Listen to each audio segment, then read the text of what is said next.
Today we're looking at the oyster packing industry, a business that was once so important that some communities built their identities around it.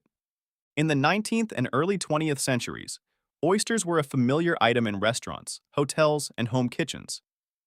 Cookbooks frequently included oyster recipes, reflecting how common they were in everyday life.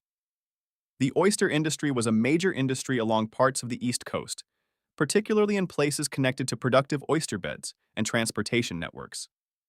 One of the most important locations was Port Norris, New Jersey. Situated along the Maurice River and connected to the Delaware Bay, Port Norris became an ideal place to harvest, process, and ship oysters. The industry grew dramatically after the arrival of the Bridgeton and Port Norris Railroad in 1872. What had once been a local business suddenly had access to distant markets. Oyster schooners brought their harvest from the Delaware Bay to the docks along the Maurice River, and trains carried those oysters to customers in major cities. At its peak, oysters from this region were being shipped to cities including Baltimore, Kansas City, and New York. The success of the oyster trade transformed Port Norris. The area became known as the oyster capital of the world, and at times, between 1900 and 1950, it was even considered one of the wealthiest areas in New Jersey. A local economy developed around harvesting, processing, packing, and shipping oysters. The prosperity of the town was closely tied to the health of the oyster beds that supplied it. Port Norris was not the only community built around oyster packing. Across the Chesapeake Bay region, oysters were also a major economic force. The native oyster species, Crassostrea virginica, supported a large and productive industry. Even as oyster populations began to decline before 1890, the industry continued harvesting millions of bushels. New technology helped make that possible. Advances such as artificial ice and canning changed the way oysters were sold and distributed. Instead of serving only nearby communities, producers could send oysters across the United States. Businesses actively marketed their products to distant customers. One company, William Ellis Company, promoted its Star brand oysters in places as far away as Omaha, showing just how national the market had become. The oyster packing industry also played an important role on Maryland's eastern shore. In communities such as Princess Anne and Mount Vernon, seafood processing businesses provided employment and economic activity. One example was the Bivalve Oyster Packing Company. The company canned and cured fish while also processing seafood products. Operating from 1946 onward, it employed between 20 and 50 people and generated annual revenue of about $500,000.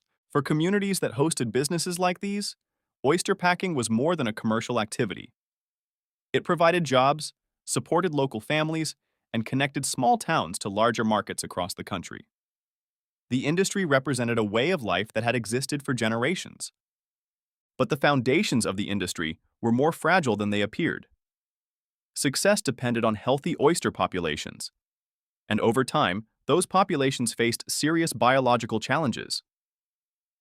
In the Delaware Bay region, a parasite known as MSX caused major damage during the 1950s. Decades later, another parasite called dermo further reduced oyster numbers during the 1990s. The impact was severe. Oyster populations declined dramatically, and the region struggled to recover. As oyster numbers fell, the businesses that depended on them faced increasing difficulties. Communities that had once thrived on oyster harvesting and packing found themselves confronting a shrinking resource base. The economic engine that had supported generations of workers became unreliable. The story of the Bivalve Oyster Packing Company reflects this larger trend.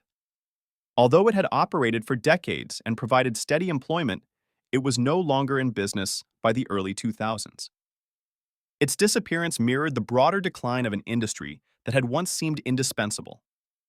Today, it can be difficult to imagine the scale of the oyster packing business during its peak years. Entire towns built their prosperity around oysters. Railroads, docks, processing facilities, and packing houses all worked together to move seafood from coastal waters to dinner tables across America. For a time, oysters were one of the country's most important seafood products. The oyster packing industry did not vanish because people suddenly lost interest in oysters. Instead, its decline was tied to the resources that made the business possible in the first place. When oyster populations suffered, the communities and companies built around them suffered as well. The rise and decline of oyster packing is a reminder that even the most successful industries can depend on factors outside their control.